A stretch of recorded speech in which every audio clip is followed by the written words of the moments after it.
Olá, queridos e queridas, tudo bem com vocês? Bom, eu espero que sim, aqui está tudo bem. Vamos falar agora sobre calor e os materiais? É isso mesmo. Esse conteúdo está lá no nosso livro didático de ciências, nas páginas 4 a 6. Vamos comigo?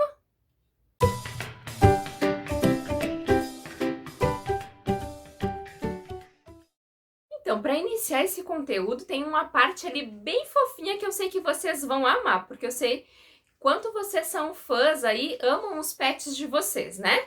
Vocês estão vendo ali vários filhotes dormindo bem pertinho, igual lá naquele filme Os Croods, que eles deitam um em cima do outro e ficam bem próximos para dormir?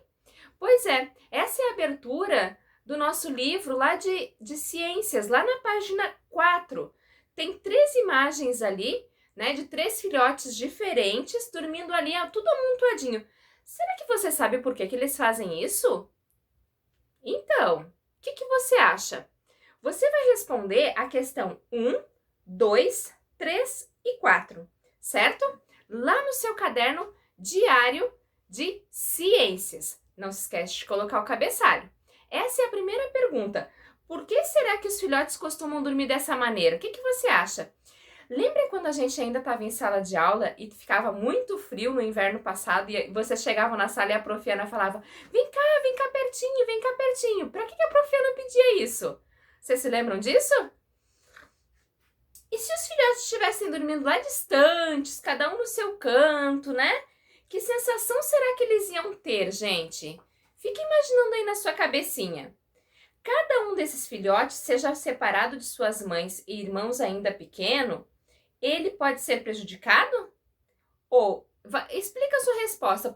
Será que ele pode ser prejudicado? Vai ser prejudicado? Sim ou não?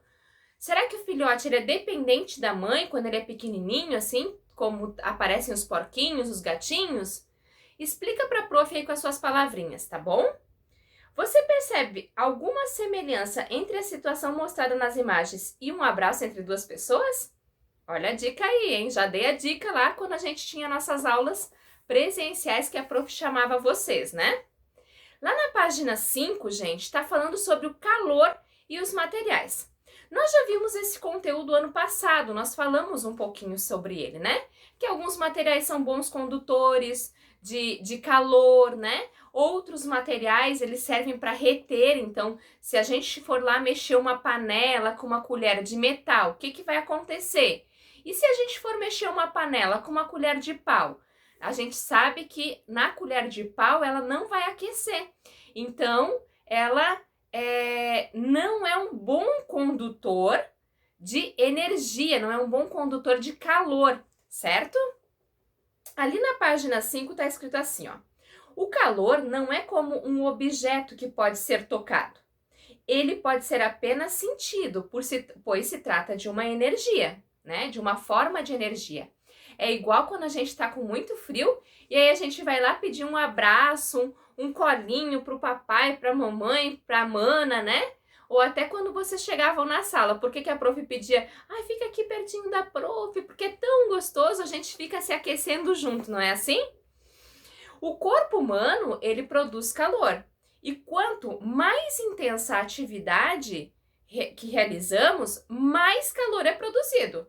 Lembra quando vocês vinham da aula de educação física? E às vezes não estava nem tão calor lá fora, mas é como vocês fizeram uma atividade física, movimentaram o corpo, o que aconteceu? Produziu ali uma energia, né? E acabou aquecendo, esquentando, aumentando a temperatura do corpo de vocês, né? Isso acontece quando a gente caminha também, se a gente caminhar, a gente sentiremos menos calor do que se correr ou do que se pular, né? Mas ainda assim, a gente quando está caminhando, dependendo ali o nível, né, a velocidade dos nossos passos, a gente também está gerando uma energia que gera esse calor, né? A gente também pode sentir que perdemos calor quando seguramos cubo de gelos ou ficamos sem agasalho em um dia de baixa temperatura, por exemplo. Nesses casos, sentimos frio porque estamos transferindo calor para os cubos de gelo. Nós falamos também isso no ano passado, sobre a transferência de calor, né? Se eu pegar um cubo de gelo na minha mão ou então um copo. Se eu pegar um copo que ele tiver quente, e aí, não, se eu pegar um copo que tiver gelado e a minha mão está quente, o que que vai acontecer quando eu ficar segurando aquele copo, né? A energia, o calor que tá aqui na minha mão vai passar lá para aquele copo. Claro que a minha mão vai ficar gelada, aconteceu uma transferência de calor, mas o copo também vai começar a esquentar, certo? Existem várias fontes de calor, como uma fogueira, um raio, um ferro de passar roupas e até o sol. Isso nós vimos nos nossos conteúdos no livro anterior. Lembra? Algumas regiões da Terra recebem raios numa posição em que o raio do sol, quando ele toca o solo, fica numa área menor. E aí, então, aquece mais, né? Tem um aquecimento maior daquela região.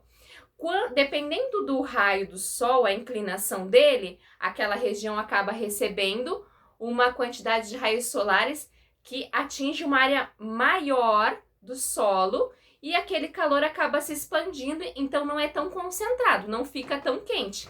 Nós vimos isso lá quando nós estudamos as zonas, lembra das zonas temperadas, zona tropical, enfim. Quando existe uma diferença de temperatura entre dois corpos, o calor é naturalmente transferido de um corpo com maior temperatura para o corpo com a menor temperatura.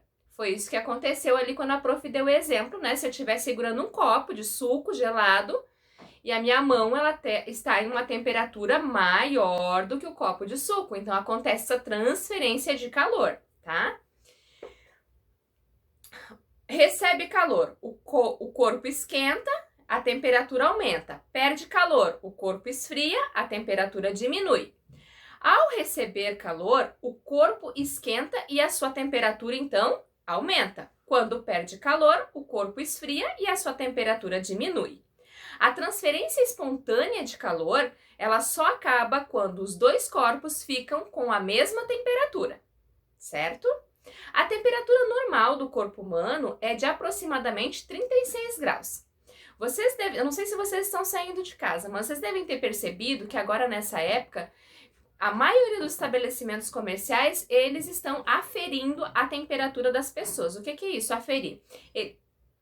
Eles vêm, parece uma pistolinha, e aí eles seguram aquela pistolinha lá, uma distância do nosso corpo, e aí mede a temperatura.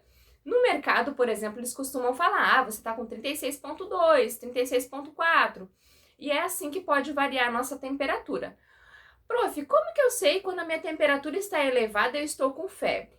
Bom, os médicos dizem que a partir de 37,5 a temperatura já está em estado febril, certo? A partir daí, né? E é preciso tomar um certo cuidado com aí a temperatura do seu corpo, né? Porque se a gente tiver uma temperatura muito elevada do nosso corpo, a gente pode causar alguns danos, até mesmo no nosso cérebro, tá? Nosso corpo, ele está constantemente trocando calor com o ambiente e ele apresenta formas de evitar que essa temperatura se eleve ou baixe demais. Vocês querem ver um exemplo, gente? Aqui a gente está falando do nosso corpo humano. Mas vocês já perceberam que os gatinhos, quando chega no verão, o pelinho deles fica mais ralo? E quando chega no inverno, o pelinho deles fica mais cheio, mais volumoso, parece? O que acontece? No inverno é mais frio e eles precisam reter calor, né? Para que o organismo deles funcione da maneira adequada. Então, é isso que acontece lá com os gatinhos. Eles têm mais pelo no inverno, porque eles precisam reter o calor ali. Então, o próprio organismo, né, a natureza deles, faz com que eles fiquem ali com a pelagem mais grossa. Quando chega o verão, o pelinho diminui, porque o verão é mais quente já e é mais fácil do organismo deles reter essa temperatura correta pro corpinho deles, né? O que acontece com nós humanos, gente? Por exemplo, quando a nossa temperatura aumenta, a gente transpira para que a evaporação do suor... Então, no nosso corpo é assim que acontece, né? Nós transpiramos para que a evaporação do suor roube o calor do corpo e diminua a nossa temperatura. Já quando estamos com frio, nossos pelos se arrepiam para segurar o ar próximo da nossa pele e reduzir a transferência de calor para o ambiente, certo? E aí vocês já sabem alguns instrumentos que medem a temperatura dos corpos e até mesmo dos ambientes, que é o termômetro. No Brasil, a sigla utilizada é graus Celsius, né? É aquele C com aquela bolinha lá em cima. Aí nós temos o termômetro. Ali na frente da escola também tem um termômetro que mede a temperatura do ambiente, né? Na página 7 tem uma experiência. Eu vou pedir para vocês fazerem essa experiência aí na casa de vocês. Pede ajuda para um adulto, claro. E anotem as observações que vocês fizeram relacionadas à experiência, tá? Frio ou quente? Os termômetros são instrumentos importantes que registram temperaturas exatas. As sensações que o corpo humano tem de frio e quente podem ser influenciadas por alguns fatores, os quais podem nos confundir. Vamos testar? Aí tem alguns materiais e toda a instrução de como fazer, certo? E aí tá perguntando, qual a sensação você tem em cada dedo? Anote suas sensações nas linhas a seguir, ok? E a página 8 é a seção lápis na mão. Você vai analisar a situação apresentada ali do pintinho, que tem uma luz, né? E explicar qual que você acha que é a principal função daquela lâmpada nessa situação. É um pintinho, né? É um filhotinho de uma galinha. E por que será que tem aquela lâmpada ali? Para que serve aquela lâmpada? Aí tem outra situação na questão 2, pedindo para você fazer um desenho que representa como as espigas de milho esfriaram. Porque o pai do Luiz, ele cozinhou algumas espigas de milho, daí ele deixou sobre um prato, em cima da mesa. Luiz voltou para casa pensando em comê-las, mas quando chegou, as espigas de milho já estavam frias. Bom, se ele cozinhou, colocou num prato, o que aconteceu aí? Porque as espigas estavam frias quando o Luiz foi comer. E quando as espigas de milho pararam de se esfriar? Em que momento que aconteceu isso? Lembra que quando eu li anteriormente ali que quando o corpo estava mais quente, a espiga de milho saiu quente da panela, foi feita no fogo, né? Cozinhou e aí saiu da panela e colocou ali no ambiente, numa temperatura ambiente normal. Digamos que a temperatura estivesse lá na panela a uns 90 graus Celsius para fazer esse cozimento. E quando saiu, encontrou um ambiente com uma temperatura de 25 graus Celsius.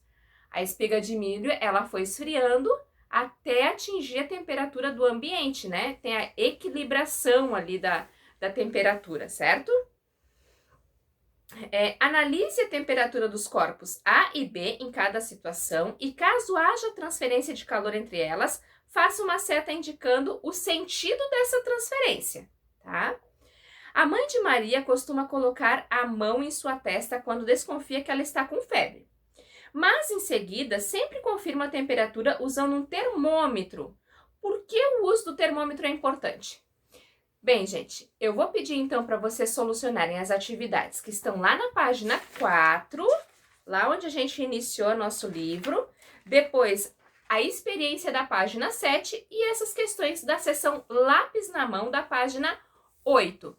Nós vamos fazer a correção lá na nossa live, combinado?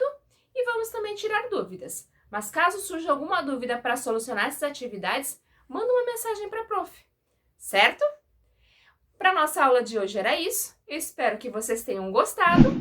E qualquer coisa, a prof está aqui para auxiliar vocês. Ah, não se esquece de deixar o seu joinha aí no nosso vídeo. Beijos!